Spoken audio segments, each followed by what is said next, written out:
everyone. Welcome to another episode of Second Act Actors. I'm your host, Dr. Janet McMorty, and I'm still a medical doctor simultaneously trying to pursue a career in acting.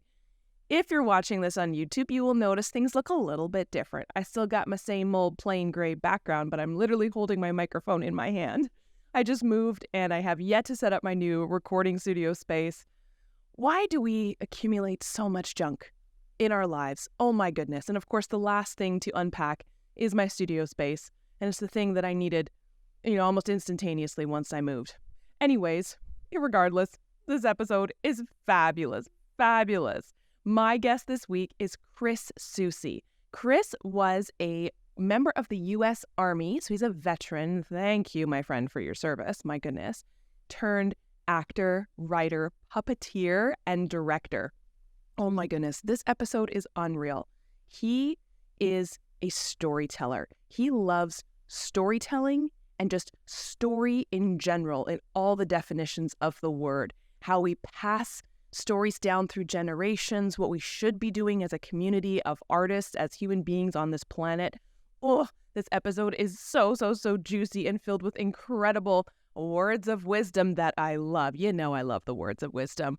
Oh my gosh, please enjoy this incredible episode and please enjoy Chris Soucy.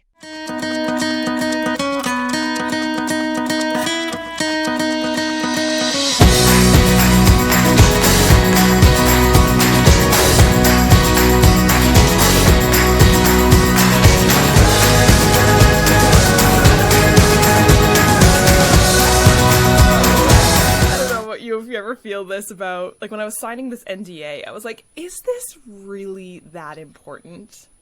Like, in the state of, like, the world being on fire, like, hello? I'm literally signing my life away for whatever this is that really doesn't have that much of an impact on, like, climate change, it's just weird, the importance and right. It's like, but this is so much that important? Documentation. Yes. When a simple "don't talk about this" sign here should suffice. But I guess every paragraph is because someone screwed up.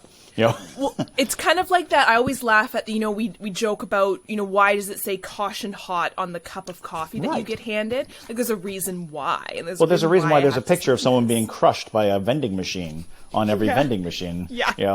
And you do not eat on those little silicone packets you find. Silicone packets. In your leather jacket. You're like, so I pull a silicone packet out of my leather jacket, and the first thing I think is, oh, candy. Ooh, a tasty snack. That was kind of them. My jacket came with food. That's great. I'm so glad. They knew I would be hungry. They knew I'd be hungry after buying. After buying this.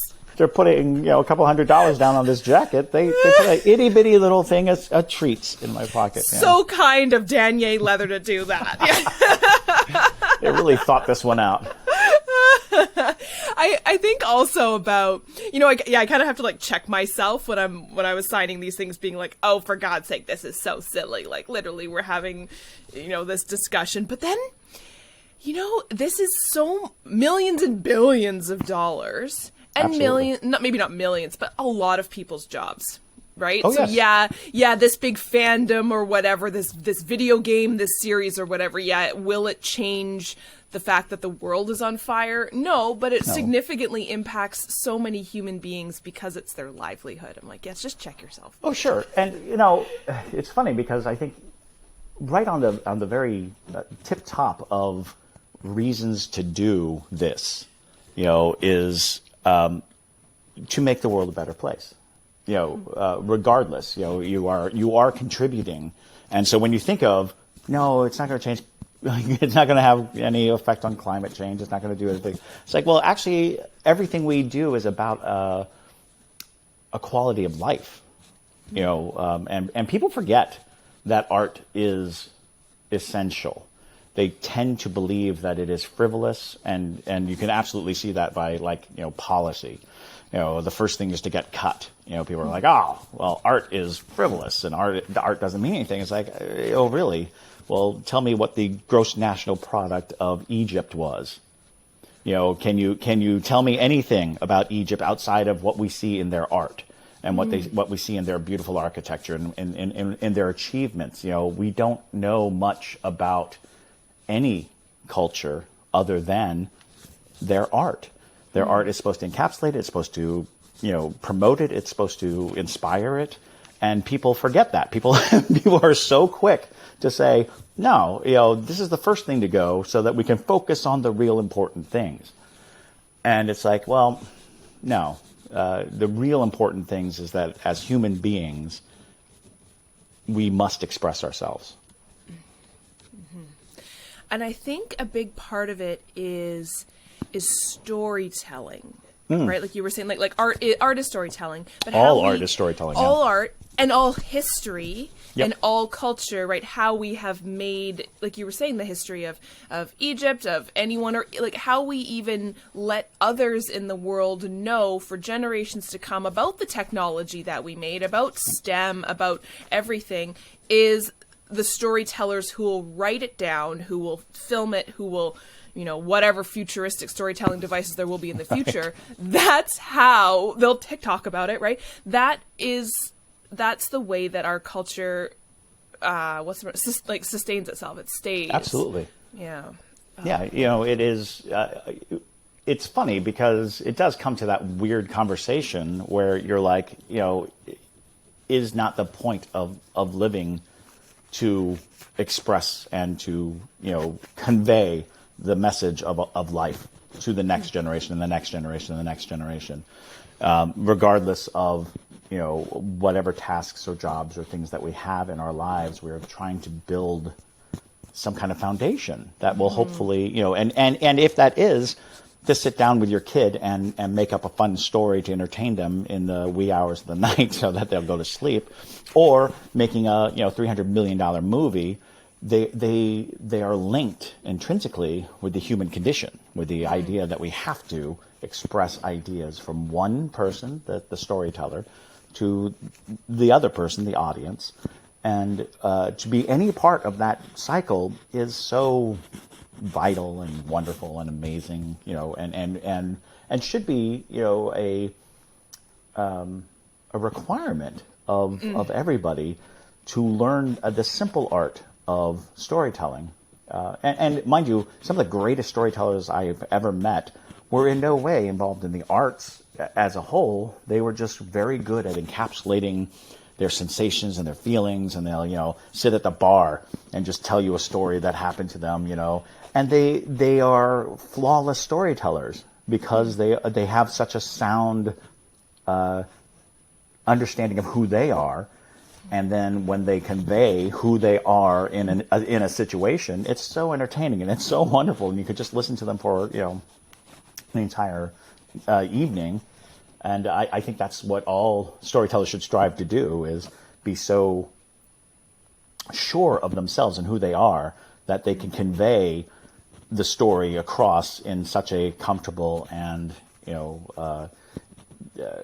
effective manner. Yeah. And I think about a lot of the good storytellers, like that what you were saying just brought up so many of the people in my life and who I've come across who are such good storytellers. And my immediate thought is going like to my extended family in Ireland, who just sit around the pub, like the Irish storyteller is. Oh my God, right? Like there's a reason why their culture and their songs and it is so rich. But what I think a big part of who these great storytellers are, because there's a storyteller and then there's someone who makes every conversation about themselves. And right? And so they're technically telling a story, but you're kind of being like, okay, But then there's the storyteller who is inclusive of others. And I think storytelling, when done well, not only are they confident in themselves and their story, but they're also empathic to the people around them. Because I think how we bring empathy is like the only way we learn about others is the stories that we tell to others and they tell to us. Right, absolutely. And yeah, that's such a good point is, the difference is, are you telling a story or are you talking? Because a story generally is framed. It has a point, it has a conveyance.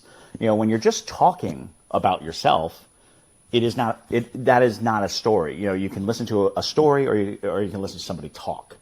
And when somebody talks, it can get very monotonous or mundane, or you know, it's oftentimes in talking you're just conveying small bits of information, and then if somebody's just talking, you know, a lot about nothing in particular, you know, you find yourself kind of like, you know, glazing over and losing sight of whatever they were talking about, because that becomes, you know, the issue, because it translates to acting and to performance of any type, is are you carrying the information in its frame, in its format, to the audience, or are you just up there moving around and saying things? You know, and you can always tell the difference between an actor who is self-serving and an actor who is serving the story, who is serving, you know, the project, whatever it is. And that becomes like this interesting thing. It's like, how do you tell a bad actor from a good actor? You know, and that conversation is huge. You know, when you're watching like a movie and you're like, that guy's just a terrible actor. It's like, well, what makes him a terrible actor? It's more than likely, and you know, my opinion here, but it's more than likely that they're thinking of themselves. They're thinking of themselves portraying this role. They haven't gotten past themselves, and that is what we see. We see them struggling to be someone else. They're not embodying a character. They're not, you know, fulfilling their obligation as an actor. They are. I used to liken it to, you know, people who act. There are people who act who think they're putting on a suit and no one sees them. You know, they're putting on like a costume, and all they see is the costume, and so they're inside the costume, you know, like puppeteering, thinking that you can't see them. It's like, you know, being in a Mickey Mouse costume, but not smiling inside the suit. And it's like, if you're not smiling inside the suit, you can kind of tell, but we can see you. You're not in a costume. You're not in a, you know, you're not being, there's not something between the audience and you. And if you can't accept that it's up to you to convey the feelings, the emotions, to take that extra distance, you know, the greatest compliment you ever hear for an actor is, you make it look so effortless. You make it, you know, you're so good, you know, and you're a natural. You know, it's natural. I think it was Denzel Washington was once told that he just, you know, you just look so good. And it's like, yeah, I worked really hard to get to that place where it looks good. You know, where it looks natural, where it looks comfortable, where. You know, that's what study does. That's when you go to the acting classes, when you do those things, is you're trying to break down the visibility of the actor at work. You know, the actor is piloting the character, and you don't want to see the actor at work. You want to see the character.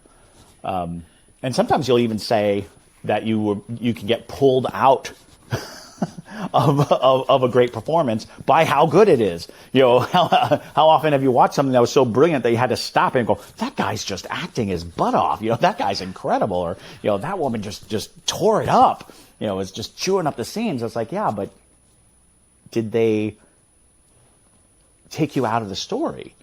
You know, that is a delicate balancing act, really. And I think that's why, actually I don't know, that's why it's really hard to be a successful actor. Yes, absolutely. Because, yeah, of course there are those people you can socially influence your way into a multi-bajillion-dollar film and be famous, but it's so rare to find those actors who do exactly that to, like, your soul, to sound dramatic, right? Yeah, absolutely. Yeah. Yeah, one of my favorite lines, so one of my favorite actors of all time was Peter O'Toole. And I would dare say it was because I just loved looking at his face. Like, his face said so many things. Just looking at him, I was like, oh, that guy is so interesting looking. He's so beautiful. It's just so incredible. But he was in a movie called My Favorite Year. And somebody offhandedly, he's playing like this aging movie star. And somebody was like, well, you're an actor. He's like, I am not an actor. I am a movie star. And I was like, that is a great distinction. That is part of this journey of the art of acting, is how it started, how it had to transcend so many mediums. And, in the early part of the 20th century, so many actors were caught in I'm acting like I'm on stage, but there's a camera. And as you watch emotional realism slowly rear its head in those movies, they were totally different beings, totally different creations. There was a time when everybody talked like this, and they were in the movies, and here we are, and now I'm this character, and everything's going great. And now, because they were doing sort of this persona that they equated to being on film. And there's this huge movement, the method actors, and to break away from the rigors of classical training and classical stage, because on top of the new medium of film was this idea that theater itself was stagnating, that people on stage were presenting more than they were acting, and they were presenting more than they were feeling. And I just find that endlessly fascinating to really think about, is there was an evolution to the medium. And I think there's a new evolution coming, that we're right on the cusp of seeing a new evolution, which is like the augmented reality, or the 360 ability to film or to tell stories. And, I think moving forward, that's going to become more and more of an issue, is you're never off screen.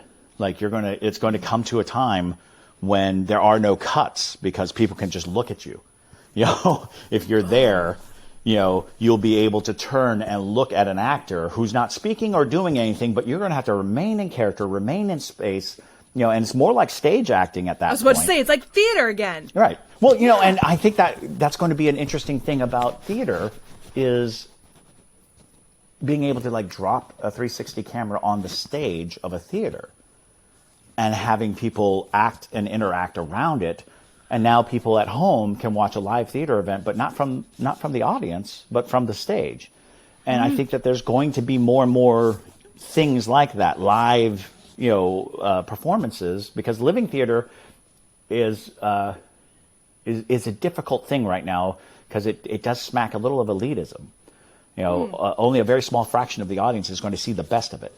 Only a very small fraction of the population gets to see a Broadway show on its original run with its original cast, because even if you do make it to Broadway, it may take you years to get there, and that original cast has been, replaced or reworked, or, and not to say that that's bad in any sense, but I do believe that the fervor of theater and the fervor of the creative art of live theater has been kind of marketed in such a way that many people just think it's inaccessible, that it's impossible to see. And so, I'm hopeful that, like, with the trend of Hamilton on Disney Plus, and Come From Away is on Apple TV, and these are and I know that every Broadway show has a professional video. Like, for those of you out there in the world, if you go to New York City, you can go to the Lincoln Center, I believe, and watch any Broadway play that has been produced in the last 20 plus years. You can watch it fully produced with a video, because they did it for archival purposes, and they keep it there. So you can go and check it out like a library book and sit and watch it. And it's an amazing resource, but the fact that it exists, the fact that it's out there, makes me think that we need to be giving this to, everyone. Everyone deserves to see what the greatest minds in theater are capable of, what the greatest performers of theater are capable of. And generally, I do believe that there's a culmination of talent that happens, when you get to Broadway. And I believe all regional theaters have exquisite talent, and community theaters even have exquisite talent. But because when you go to a community theater, what you're usually seeing is the shoestring budget, the blood, sweat, and gumption, which I love, by the way. I would never, ever downplay community theater. I'm just saying that a lot of people will never see a full-scale, completely realized production because it's cost prohibitive. It's not just cost prohibitive. We're not all going to fit on that island in New York. We're not all going to fit in those theaters. So I think that there needs to be a way to because it's not about preserving the art. Stories should not be recorded and then hidden in a vault. They need to be, people need to see it and be inspired by it. Yeah, and I think about the advent of all these streaming services, right? Like I know up here in Canada, we have something called the Stratford Festival, which is the big Shakespeare festival. And they have their own streaming service. The National Theatre over in London has their streaming service. The National Theatre is leading the way with that streaming service. It's amazing. So amazing. And I mean, there's still obviously a cost associated with it, but the amount of people who didn't even know it was a thing that I'm telling people about, they're like, what? I can see, what's his face? Ralph Fiennes in a play doing and Ian McKellen and Benedict Sir Patrick Cumberbatch's Stewart. Frankenstein. Yeah. Like it's incredible. And it's interesting, I think, as well, because not only does it bring theater to the masses, it also expands people's idea of what acting is, because absolutely, we don't think about theater that much anymore. You're like, wait a second, that's Benedict, that's Doctor Strange, Yeah, that's Doctor Strange. and it's so interesting because they always talk about the functionality of an actor in different mediums. And they will tell you that, in film, a lot of credit needs to go to the editor, and a lot of credit needs to go to the DP and the director, because what you see is a manipulated situation, and the actor's, of course, brilliant, but on stage, that is an actor's domain, and I think a lot of people underestimate how much an actor's sway on stage really is, because we've gotten used to film and, to stand in front of a live audience and really command an audience and really pull it through. And what people don't realize is that our great movie actors, many of them have firm foundation in the stage. And so when you see Ian McKellen and Patrick Stewart doing, Waiting for Godot, and you're like, whoa, that was insane. That's incredible. You see so many amazing movie actors have a passion and a true respect and love for theater, for stage theater, and it's a great way to talk to people about the path to being an actor, because the path to being an actor is a weird, windy road, and a lot of people start thinking, I got to go to Hollywood, or I got to go, I've got to take this path that is set, that has a definitive answer. I got to be on Broadway. I've got to be in New York. I've got to be in Hollywood. I've got to be, now it's Atlanta. I got to be in Atlanta. I got to do these things. And it's like, well, movies are made everywhere. And not just independent films, major films come to just about every corner of the world to tell their stories, which means that you need to be paying attention to that local and regional, scene. And one of the cleanest and clearest paths to that is to get involved with local actors, local production offices, local, every city has some nutty person who's going to make a movie, and you can be a part of it. You can reach out, and there are a lot of interesting little festivals. I know that the 48-hour film festival. Have you ever participated in one of those? I haven't, but we just had the Toronto one. It was last weekend. It's so amazing, and I met many of my filmmaking co-conspirators doing 48-hour films, because you create a team and a good crew and a good cast. You become family very quickly, and you just want to keep that relationship going. You want to do more with them, and so you start coming up with projects, and you start traveling in packs and trying to make things happen. So if you're out there listening and thinking that there's no way in, look for the nearest 48-hour film, because that's a bunch of like-minded people who are doing it, surely out of the passion for it. And you can find people who are, at the very least, producing on the smallest level, but at the very most, aspiring to great things. Yes. Yeah. Tell me about your path. How did you get... You wear many hats in this industry. I do. Tell me I about do. your journey.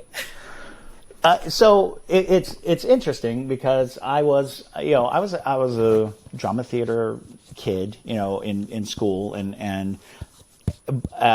but it didn't necessarily seem like a path. There's plenty to daydream about and plenty to dream about, and I think I always wanted to be an actor. I thought that would be my end goal. And even more so, I think at an early age, I defined what I wanted to be was a storyteller. I wanted to be a storyteller, whether it be painting or sculpture or acting or whatever. But coming towards the end of high school, you're like, oh, well, what do I do? How do I do this? And I was in Hinesville, Georgia, because my father was in the Army, and we were stationed at a military base, Fort Stewart, which is attached to Hinesville. And Hinesville was exactly what it sounds like, Hinesville. It was this small Georgia town that had very little cultural, influx and very few roads out. So I joined the Army. Even though my father expressly said, this is not a good idea. Don't do that. Don't join the Army. It's not for you. But I joined because it was a path. It was an easy path. It was an illustrated path, and it made that progressive sense. I needed money for college. The Army will pay for college. This will just, be the path that I take. However, the Army was not for me. It was terrible, and in that period of time, and right after getting out of the Army, I took on several survival jobs. The jobs that you take because, you got to pay the rent, you got to pay these salesman jobs and finding yourself in these sort of, I don't want to call them dreary, but monotonous existences that we find ourselves in because it is accepted and it is what we're supposed to do. How do you pay your bills? You get a job, you do your 9 to 5. You pay your bills, and the rut sets in. Yeah. You find yourself now following this path. But my passion for storytelling never went away. And in the really dark hours that were after being in the military, I found myself losing sight of who I wanted to be, and just accepting who I was. And that is a dangerous way to live, losing sight of who you want to be. Because the longer you put off being who you want to be, the further away from it you get. You start down a road that is not where you want to be, who you want to be, how you want to be. It's insidious because it's a simple series of decisions that lay right in front of you. You say, I will do this one thing, and it will get me to tomorrow.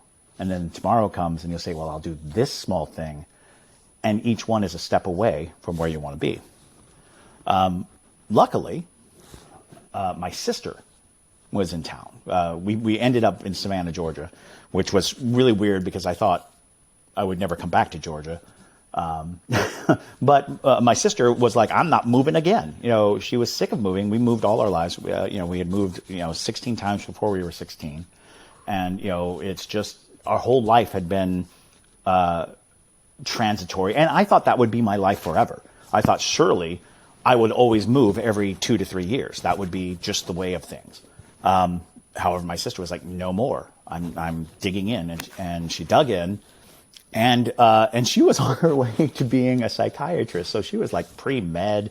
She was, doing the whole thing. And one day she said, I want to be an actress. And it was just one of those things because I was counting on her to be the responsible one so that I could like slack off so that I would not, get the, the knowing glances from my parents and the judgment. But she decided she wanted to be an actress. And so we went down to a local community theater, we auditioned, and we found ourselves suddenly in a community. We were suddenly a part of a group of creators and a group of dreamers and a group of people who really wanted to, again, make the world a better place. Because that's what art does. It's sometimes painful, sometimes it's dark, sometimes it tells stories that are hard to hear, but the final result is, of course, a better world because more people get to experience it and then they share the experience.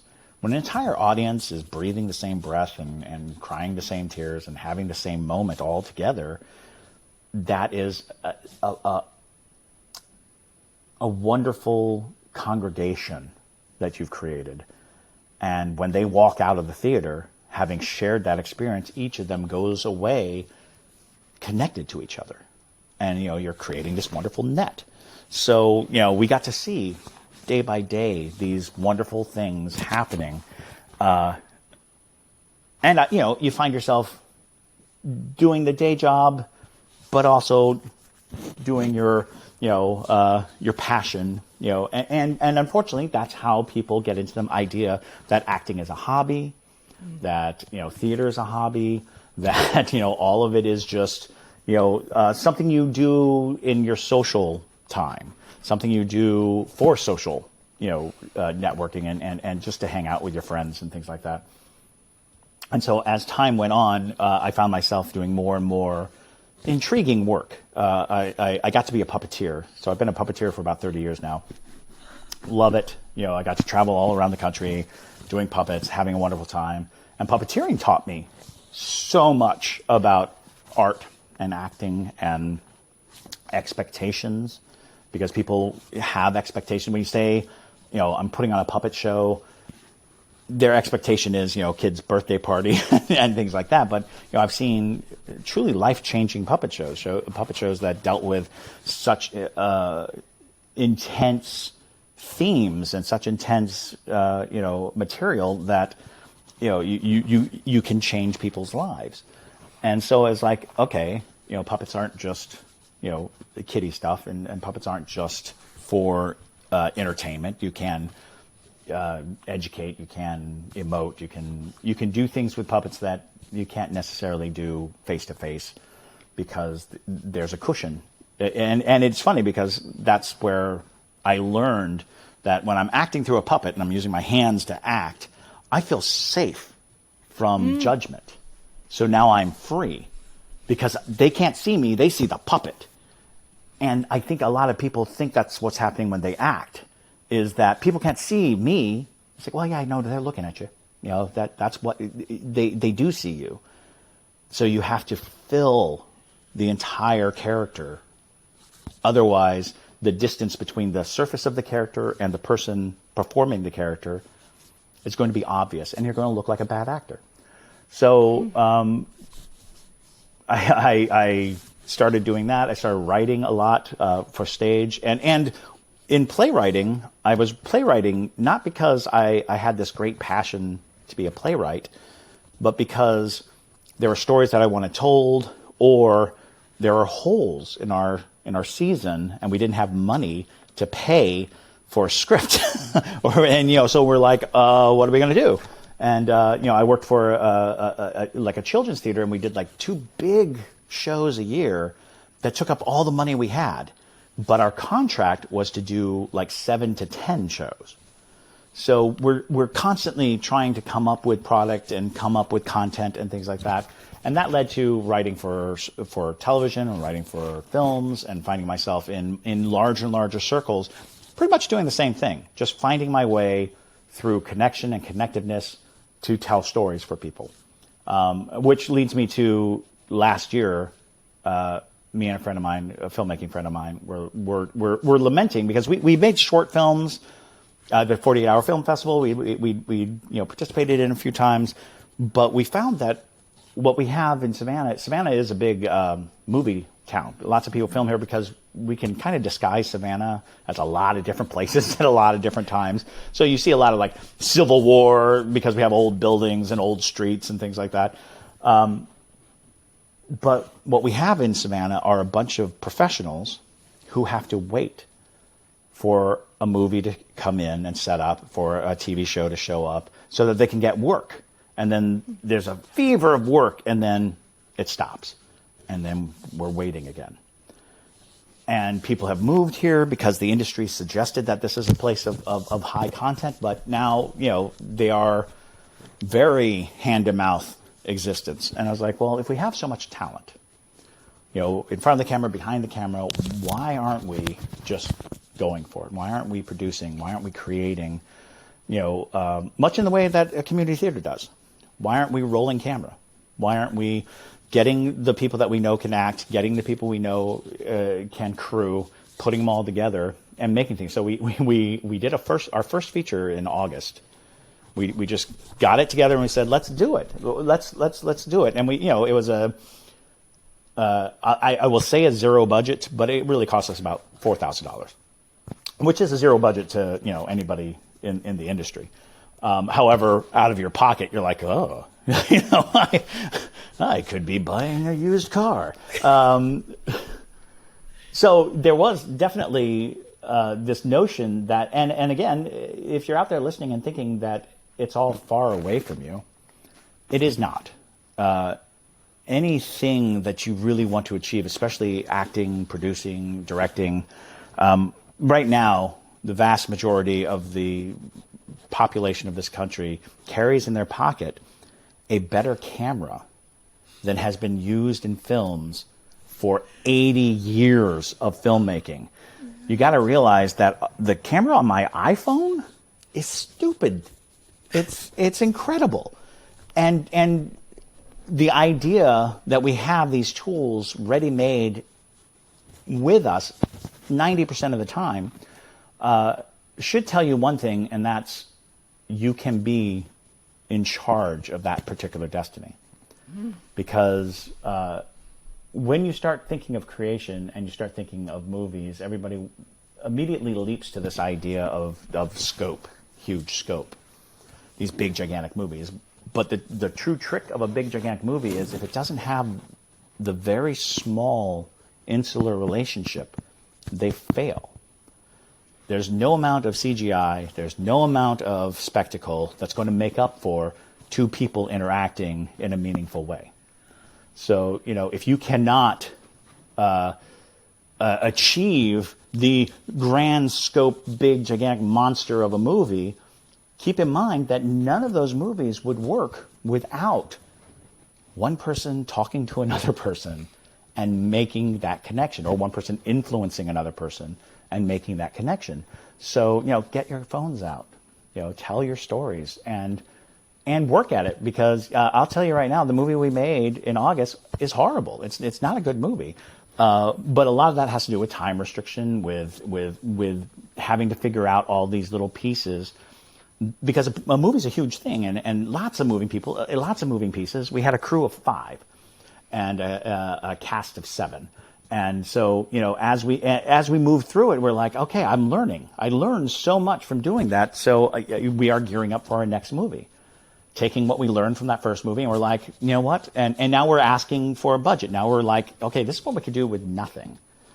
Let's see what we can do with, like $20,000. Let's see what kind of movie we can make with that, because we're passionate enough. But more than that, once you have, a tribe, once you have a group of people who are willing to go out on a limb with you, go out on that limb. there is no shame in failing the attempt. The shame is not attempting. So, I always want people to know that we are not limited by financial situation. We're not limited by location. We're limited by our own doubt and our own fear and our own, inner voice that says, well, that's never going to work. It's okay if it doesn't work. We've gotten obsessed with this idea that failure is the worst thing that can happen to you. It's like, no, nothing is the worst thing that can happen to you. Failure means that something happened, that you tried something, that you did something, and in the end, you'll have a story to tell, and you'll be a storyteller. You will have that story to tell about that time that you tried to make a movie, and what various obstacles came in the way, and what you learned at the end, and what friendships were formed and what friendships were lost. There's so much going on with any endeavor, and I urge everyone to dare. It's so weird because I think at one point I had talked to somebody who wanted to become a dermatologist. And I thought, is it because you're passionate about skin? And his answer was, no, they just get paid a lot. A dermatologist gets paid a lot. And I was like, that is a safe and fair determination. You picked a profession and pursued a skill, and you're going to make a paycheck. But does that fulfill you? Are you fulfilled? And what happens, at the end of the day? And that does. It's kind of heartbreaking because years and years later, well into his dermatology career, I had talked to him and I asked him, what's his day like? And it's like, I wake up, I go to work, I come home, and then I'm done for the day. Mm-hmm. And it was like 2 weeks out of the year, he goes on a vacation. And I was like, I understand that you're providing for yourself, and I understand that you're comfortable, and kudos to everybody who's doing that. But where's your dream? Where's your passion? Was your dream really to come home at night, every night, at a level of exhaustion, and sit, and that would be it? That would be the peak of your existence. Because I don't know if that's not to say that he doesn't have professional accolades or that he's not achieving things, but in that conversation, I heard nothing about his passion or his, where the reward was in what he did. So it is one of those things where you have to really carefully and cautiously think, am I what I do? Because that's this interesting question when people say, what are you versus what do you do? And a lot of people will answer the same thing. What are you? I'm a dentist. What do you do? I'm a dentist. Should those two things be synonymous? And if they're not synonymous, how can you alleviate the difference? What do you do? I like to think that if somebody asks me who I am, I'm a storyteller. And then they ask me, what do I do? And I'll say, well, I write scripts and poetry. I act on stage. I puppeteer. I paint pictures. I sculpt sculptures. I do all these things specifically. I make movies as a means to justify me saying I'm a storyteller. One should support the other, but maybe one shouldn't be the other. Interesting. Couple things that I thought about. The first one, I'm wondering, when you're wanting to create, right? The biggest thing that blocked in my brain as soon as you started saying, just dare to do this, just who cares if you fail, and stuff like that, is perfectionism. Because I think so many of us, especially the people I chat with who are coming at this from another career. And I wonder if you felt similar, like with your military career and my career in medicine, where like perfectionism is almost a necessity, because if you're not perfect, air quotes, legitimate things can go wrong. I think about accountants, like you need to be perfect because then the company collapses if you aren't. So trying to shift that mindset from don't see failure as shame, because for 30 years of my life, that's what failure was. How do you do that? How do you change that? How do you get over that massive speed bump that I seem to be ramming my head against? It's very interesting because in 2020, just a month before the pandemic, I undertook an exercise. I called it an exercise in completion. In my computer were dozens, if not hundreds, of unfinished projects. Scripts that stalled out, stories that stalled out, things that I wanted to do, but the perfectionist bug, that it's not perfect, it's not coming out perfect, it's not the way I want it to be, it's not working, somehow stalled all of these projects. And I would read them and think, this isn't bad. I gave up on it, and somehow I justified it by using the perfect excuse. And the phrase that I use, so what I did was, regardless of anything, for the year 2020, I would write a complete feature-length screenplay every week. I would sit down and I would just write a complete feature-length screenplay. And actually, it was technically every 5 days. Every 5 days, Monday through Friday, I would write, and on Friday, every Friday, I would have a completed script. And I was able to say, these aren't going to be good. I'm fine with that, because my mantra, and this is the mantra that I use for all of this, is an imperfect nothing is greater than a perfect something. No, backwards. A imperfect something is greater than a perfect nothing. Because a perfect nothing is what we're really achieving when we stop ourselves. When we stop ourselves, we're trying to maintain this perfection, but it doesn't exist. We're literally standing in the way of trying to achieve anything because it's not perfect. And when you talk about medical field, military, accounting, it's actually precision is what you're talking about, and not perfection. And that becomes this, and it is because failure of precision can lead to calamity. But being precise is not the same as being perfect, because we ascribe perfection as a different sensation and a different thing. And the truth of the matter is, there's no such thing as perfect. The only thing we have is what is, or what is not. Did we create something, or did we not create something? And you can say, I put it off because it wasn't right, because it didn't fit, because it wasn't working. And it's like, yeah, then it doesn't exist. Then it doesn't matter.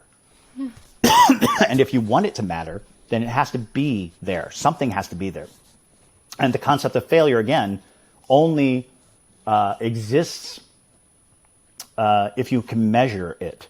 If you say, my success is making $1 million, and if I don't make $1 million, I'm a failure.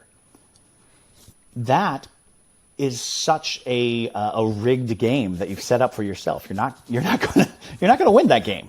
That game is going to crush you. So to me, I changed the stakes. I changed what perfection meant to me. Perfection to me is a complete thing, no matter how flawed. Perfection to me is, landing the gig. That's perfect because I went out and I got it.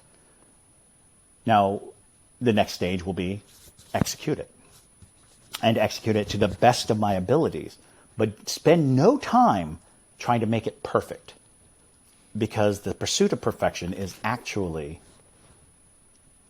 the obstacle. The pursuit of perfection keeps us from achieving, People think that we're driven to be perfect, but the truth of the matter is we're driven away from accomplishment by chasing perfection. We would rather chase perfection to oblivion than achieve something that we would deem subpar or substandard. And the truth of the matter is, it's kind of up to other people. Because, especially in the field of art, if I create something and I say, this is perfect, guess what? Not everybody's going to agree with it. There's plenty of people out there who will argue. As a matter of fact, there are whole YouTube channels devoted to arguing the various degrees of perfection of different things. It does not have to be perfect for everyone. It does not even have to be perfect for yourself. But it does have to be out there. And I think that it sounds so counterintuitive to suggest that you not fear failure and you not strive for perfection, but you just have to change the definition. What makes something perfect? What does make something perfect? And if you've ever been in a long-term relationship, every day is perfect if it ends with you together. And people forget to note how incredible it is that being in a relationship is two separate beings agreeing at the end of the day that they're still together. that tomorrow is another day together. And that's the truth of anything you do, is if you change the definition of perfection to the check mark, I've completed the task. Check. Perfect. But if you spend all your time thinking that it's going to be flawless and without, because that'll drive you crazy. You'll just go nuts. And I see this. There's a fatigue in acting where people work so hard on all of these notions and try to inform every choice and try to do all these things, and they basically suck all the joy out of acting in pursuit of perfection, in pursuit of this flawless performance. And it's like, well, you are the only person that needs to be satisfied by what you do. And it sounds selfish, but it's the absolute truth. That I've taught a lot of writing classes. One of the first things I always say is, when you're writing, you are the first person to read this. Make sure you like it. Make sure you're writing something that you want to read. Because a lot of people will write something that they think someone else wants to read. And a lot of people will write in the fashion of someone that they aspire to be like. And that's not going to get you anywhere. That's only going to get you so far. You have to really be the first audience. You have to be the first audience to when you act, because you're putting it on in your head when you're learning your lines. You're putting it on for yourself, and you have to be satisfied. And people spend more time being dissatisfied than satisfied, and that's a choice. That's a solid choice.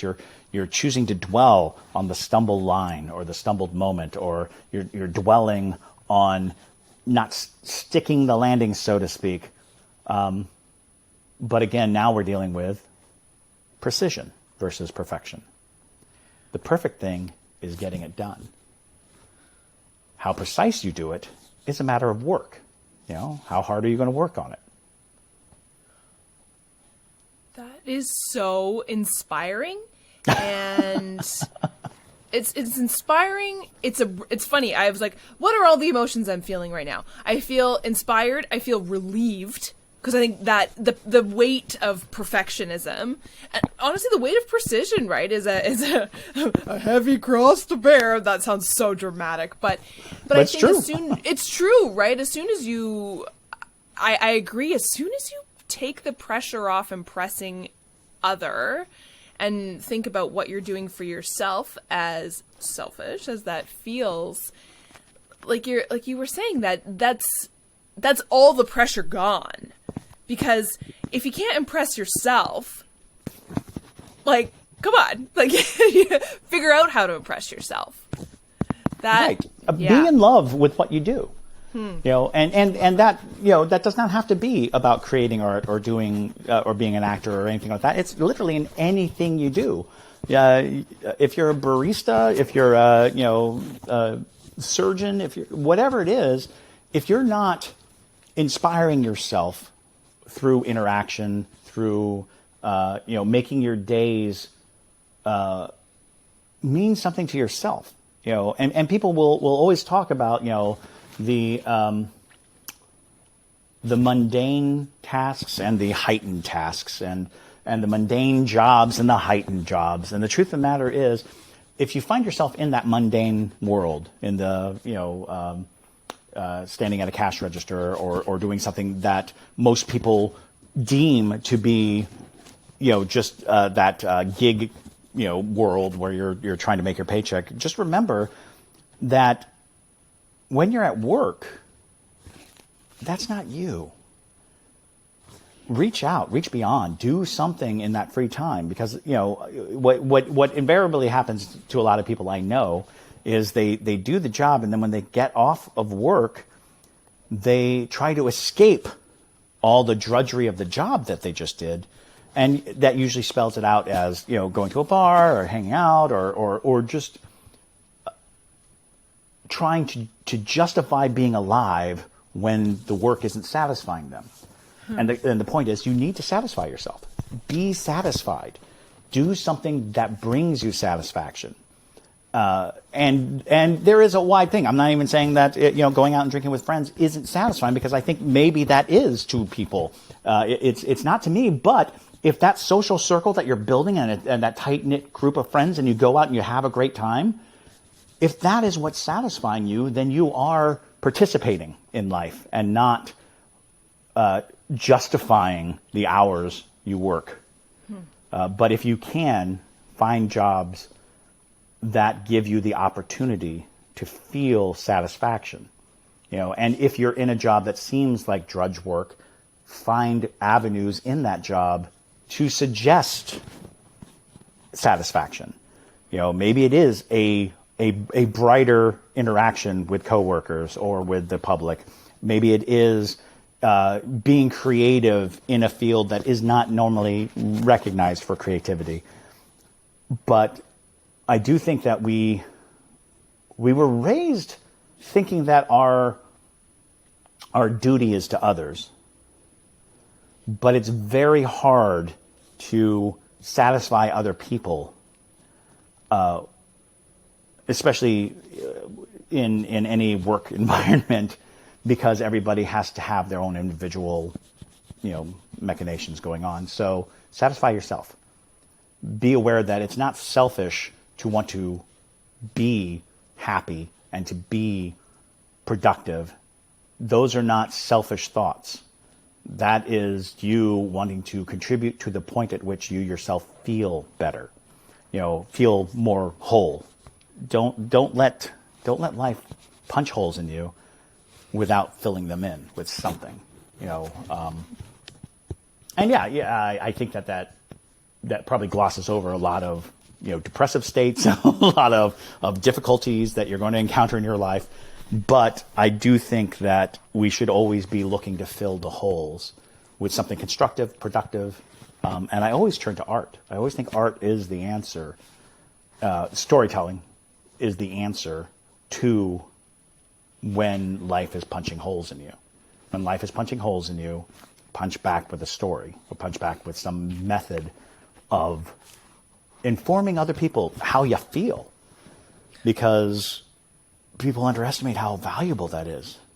You know, if you write a poem about a depressive episode due to exhaustion at work, there are people out there who need to see that and hear that and know that they're not alone. If you perform in a play as a character who is going through, you know, loss or, a grief of any type, people in the audience, they are feeling, those things. There are people who seek out the sad movie or the sad story because it is a commiserate human experience. They're saying, oh, I am not alone. Someone else has felt this and expressed it, and now I'm not alone. So never underestimate the value of telling people they're not alone, which I think is the point of storytelling, is to ensure that we all know that the human condition is universal, that the human condition is not, only for people who can afford to have it. Is there anything that you are looking forward to coming up? Projects you have going on? Well, like I said, we lined up a second feature. We are talking to investors right now, and it's all looking very promising. The beauty of it is, and I find this to be true, and maybe I'm just stupid lucky in my life. It's possible. It's possible that I'm just stupid lucky. But the truth of the matter is, when you find something that you're passionate about and you start pursuing it, other people will show up in your life to facilitate it, to almost like a sign that you're on the right path. The idea that when you're going towards a goal, are the doors opening or are they closing? If the doors are opening, you're on the right path. If they're closing, you might need to rethink your approach. And I am lucky enough to have my doors flinging open in front of me. And a lot of that has to do with a long time of building relationships and a long time of working in a field where people recognize me and say, oh, you're the storyteller, you're the writer, you're the actor, you're the X, Y, and Z. Because what they recognize is that when I pursue my passion, I achieve some level of that passion. I get to the product. And that's, a mercenary way of putting it, is to say, when you're storytelling, when you're doing this, when you're acting, when you're doing that, anything, you are actually creating a product. And that product will be consumed by others. Do not let things get in the way of the product, of getting that product at the end. Because the product at the end is the only thing that is going to be consumed. And if you fall short of the product, make another product. Make a product out about not getting that product made. Find ways to facilitate the journey towards completion. So I might just be stupid lucky, because I live a very gifted and happy life. When I got out of the Army and when I did, very briefly attempted a normal life, what I learned very, very early on was, don't do a job you don't love. Just don't. There may be days you don't love, there may be things about the job you don't love, but if you don't love the job, don't do it. You've got to enjoy your life.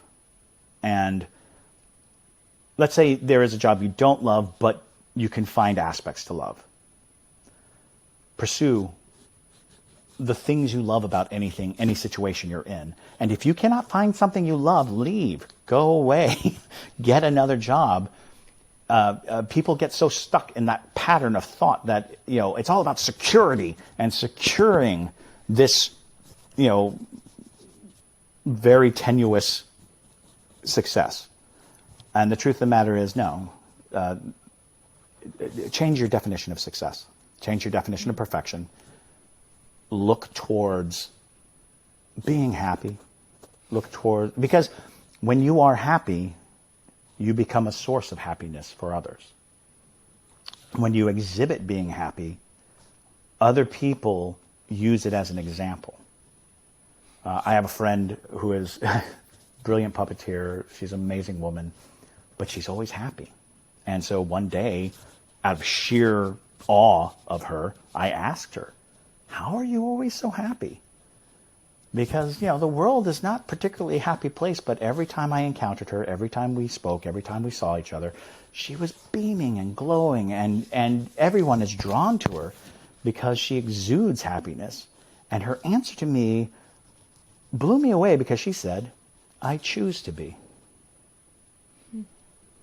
And that broke my brain. It absolutely broke my brain because I wanted to be offended by that. I wanted to be like, what do you mean you choose? You know, the world is such a crappy place, and, you know, so much hardship and so much horror and so many things and chemistry and blah, blah, blah. You know, I wanted to do that, but standing in front of her, all I could say was, that's beautiful. How beautiful. That you look in the mirror in the morning and you say, today I choose to be happy. And, you know, that's not to say she doesn't get angry, and it's not to say that things don't upset her. It's just that she makes these conscious efforts to be happy. And that might be why she's a very successful puppeteer, you know, because puppeteering makes her happy, and she pursued it, and she followed up on it. So choose happiness. You know, and I find it hard to believe that there aren't people out there who don't want to be actors. You know, I find it hard to believe that there are people out there who don't want to, you know, do these creative art things. I'm sure there are. I know there are. But that doesn't mean that there's not something that makes you happy. That there's not something that you could be doing more actively to be happy. Do you have any final words of wisdom? This has been just like a therapy session for me. But no pressure. Do you have any more?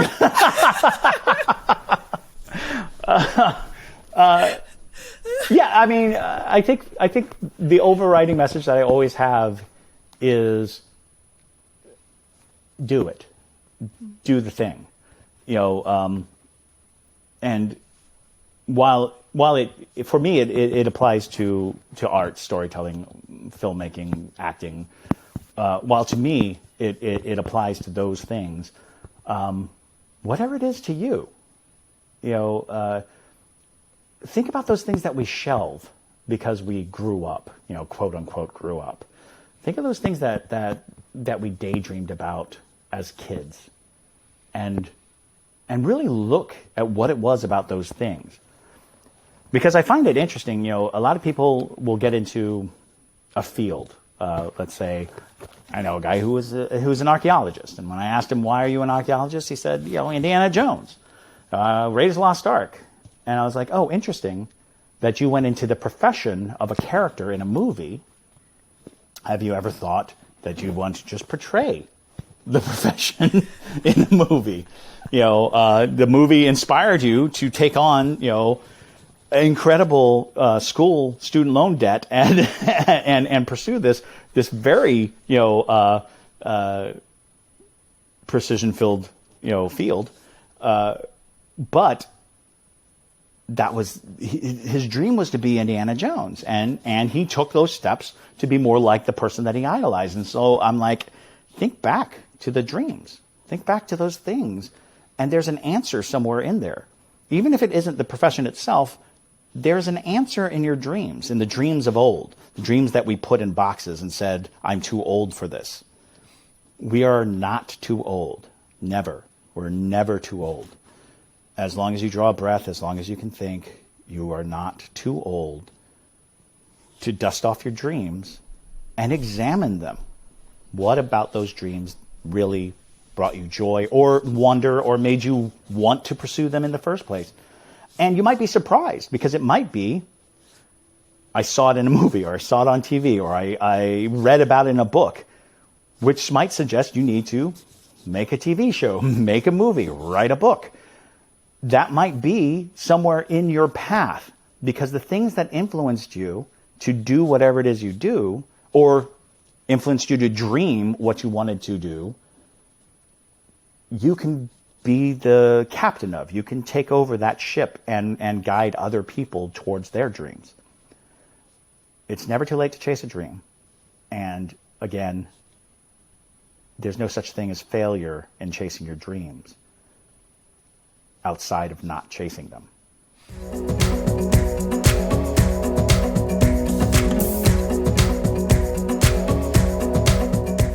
Thank you, everyone, for tuning in. And thank you, Chris, for being my guest this week. Thank you so much for taking the time out of your busy schedule to chat with me and to just explore our mutual love of story and help me develop that even further. I so appreciate you. Thank you, everyone, for tuning in. And I hope you'll join me next week for another episode of Second Act Actors. Bye.